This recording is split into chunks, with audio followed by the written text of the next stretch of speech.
കുട്ടമ്പുഴ പഞ്ചായത്തിലെ നിർദ്ദിഷ്ട ആനക്കയം പാർക്കിൽ കാട്ടാനകളുടെ വിളയാട്ടം. പാർക്കിലെ പ്രധാന ആകർഷണമായ എണ്ണപ്പനകളാണ് ആനകൾ നശിപ്പിച്ചത്. പാർക്കിൽ പഞ്ചായത്ത് പ്രസിഡന്റ് അടക്കമുള്ള ജനപ്രതിനിധികൾ സന്ദർശനം നടത്തി. മഹാപ്രളയത്തെ തുടർന്ന് ആനക്കയത്തുള്ള പുഴയോട് ചേർന്ന് ഉടലെടുത്തതാണ് ബീച്ചിന് സമാനമായ ഈ മണൽത്തുരുത്ത്. മണൽത്തുരുത്തിനോട് തൊട്ടുരുമിയൊഴുകുന്ന പുഴയും അക്കരെ പച്ചപ്പോടെ ഉയർന്നു നിൽക്കുന്ന വനവും പ്രകൃതി രമണീയതയുമെല്ലാം ഒരേ സമയം വീക്ഷിക്കാൻ ഇവിടെ നിന്ന് സാധിക്കും.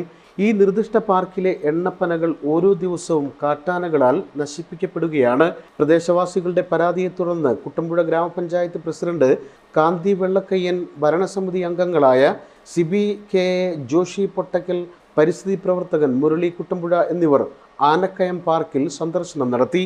കാട്ടാനകളുടെ ശല്യം ഇല്ലാതാക്കി ആനക്കയം പാർക്ക് എത്രയും വേഗം യാഥാർത്ഥ്യമാക്കുമെന്ന് പഞ്ചായത്ത് പ്രസിഡന്റ് കാന്തി വെള്ളക്കയ്യൻ പറഞ്ഞു. കുട്ടമ്പുഴ ഗ്രാമപഞ്ചായത്തിലെ 15-ാം വാർഡിലെ നിർദ്ദിഷ്ട പാർക്കാണ് ആനക്കയം പാർക്ക്. ഇതിൽ നമ്മൾ ഈ പന കണ്ടുകൊണ്ടാണ് ഇവിടെ പാർക്ക് നമ്മൾ തുടങ്ങിയത്. പക്ഷേ ഇതിപ്പം 2-3 ദിവസമായിട്ട് ആന ഓരോ പനയായിട്ട് കളഞ്ഞു പോകുന്ന ഇതായിട്ട് പോണ സംഭവമാണ് ഉണ്ടാകുന്നത്. ഇതിനെ നമ്മൾ പഞ്ചായത്ത് ഒറ്റക്കെട്ടായി നിന്നുകൊണ്ട് നമ്മൾ പാർക്ക് ഉടനെ ബദൽ സംവിധാനം ഒരുക്കിക്കൊണ്ട് തീരുമാനം എടുക്കും. ആനശല്യത്തിന് പരിഹാരം കണ്ടുകൊണ്ട് ഈ പാർക്ക് എത്രയും പെട്ടെന്ന് പൂർത്തിയാക്കും.